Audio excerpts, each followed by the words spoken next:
Now I'm going to tell you about Rami, which is also known as stoning of the three pillars.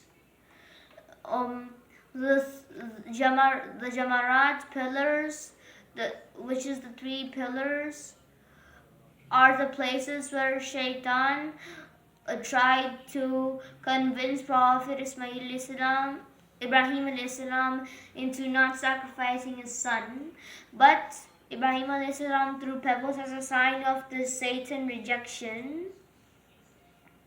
So today we pick up pebbles and throw them at the Jamaraat.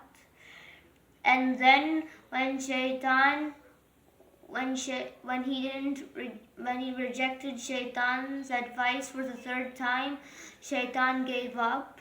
Then Ibrahim alayhis salam went somewhere and blindfolded him and took a knife, and when he was doing it on the neck, Allah was so happy that instead he put a sheep in front of him, so the sheep was sacrificed.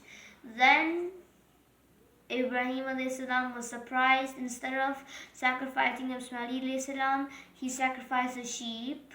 I hope you liked my interesting facts about Jamaraat and sacrificing. Bye.